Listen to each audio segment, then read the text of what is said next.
अब तेरा क्या होगा Pakistan.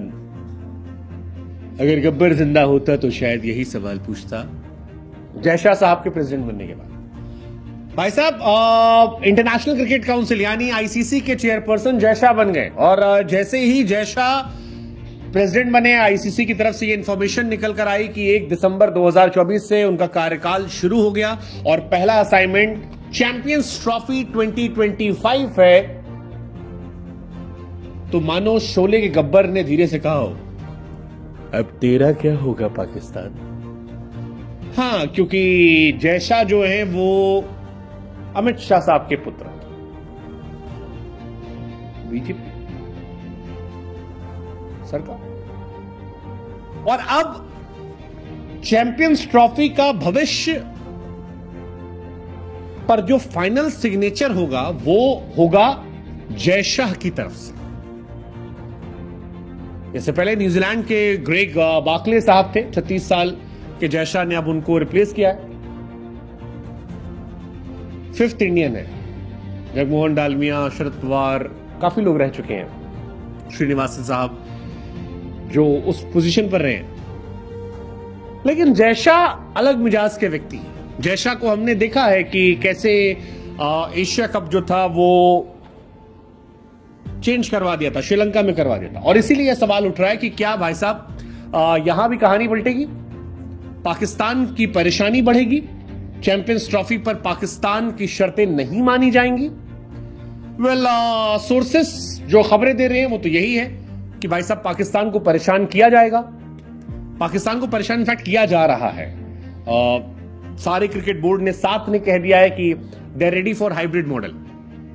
Even they have given Pakistan को ऑप्शन की या तो मान जाओ या जाओ। अब पाकिस्तान कह सकता है यार ये आपकी मनमानी है, तुम बड़े भैया हो, मनमानी कर रहे हो। लेकिन अब है तो यही है, जो खबर है हम आपको वही बता रहे हैं। चैंपियंस ट्रॉफी हाइब्रिड मॉडल ना करवाने को लेकर पाकिस्तान के जो टाइट तेवर थे वो धीरे हो गया। और इसकी वजह भी जय शाह साहब की कहानी है। जय शाह साहब के आने से काफी चीजें पलटी हैं। जय शाह क्रिकेट को समझते हैं, इंडियन क्रिकेट को काफी समय तक लीड किया है, एशियन क्रिकेट को काफी समय लीड किया है, पाकिस्तान के लोगों से काफी इंटरेक्शन रहा है। और अब जब उनके पास आईसीसी की जिम्मेदारी आ गई है तब पाकिस्तान की कहानी पलट गई है।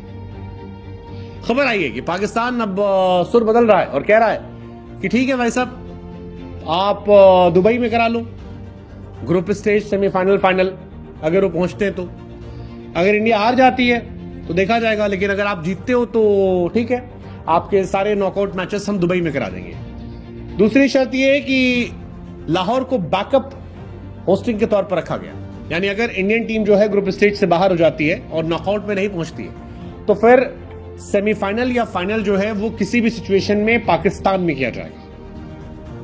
और तीसरी, पाकिस्तान ने अपनी सेल्फ रिस्पेक्ट को लेकर एक शर्त रखी है कि पाकिस्तान क्रिकेट बोर्ड भविष्य में आईसीसी के किसी भी इवेंट के लिए इंडिया का दौरा नहीं करेगा। ये कहानी है। लेकिन ठीक है, जय शाह साहब आए, अब देखा जाएगा। कई बार होता है कि चलो ठीक है, छोटा लड़का है, नाराज है, अभी हाँ मान लो, अभी पहले सॉर्ट आउट करो, बात की बात में देखेंगे। अभी पाकिस्तान को पैसा कौड़ी देके सेटल करो। तो सारी डिमांड पाकिस्तान की जय शाह मान लेंगे, ये अभी कहना थोड़ा मुश्किल है, क्योंकि वो जय शाह है। हालांकि 2031 तक 4 आईसीसी टूर्नामेंट हैं, जिसमें 2025 का महिला वर्ल्ड कप, 26 का T20 वर्ल्ड कप, ये इंडिया और श्रीलंका के पास है। 2029 में चैंपियंस ट्रॉफी, 2031 वर्ल्ड कप भी है। हालांकि तब बांग्लादेश भी है, तो ठीक है, वहां पर चलो इंडिया, बांग्लादेश, इंडिया, श्रीलंका में मैचेस मैनेज हो जाएंगे। बट फिलहाल जय शाह के आने से एक कहानी क्लियर है कि इंडिया पाकिस्तान नहीं जा रही। पाकिस्तान खफा है, नाराज है। पाकिस्तान आया भी था इंडिया वनडे वर्ल्ड कप खेलने। इंडिया पाकिस्तान का मैच अहमदाबाद में हुआ था, 7 विकेट से इंडिया ने मैच जीता था। रोहित शर्मा, श्रेयस अय्यर ने पिटाई की थी, Bumrah man of the match बने थे।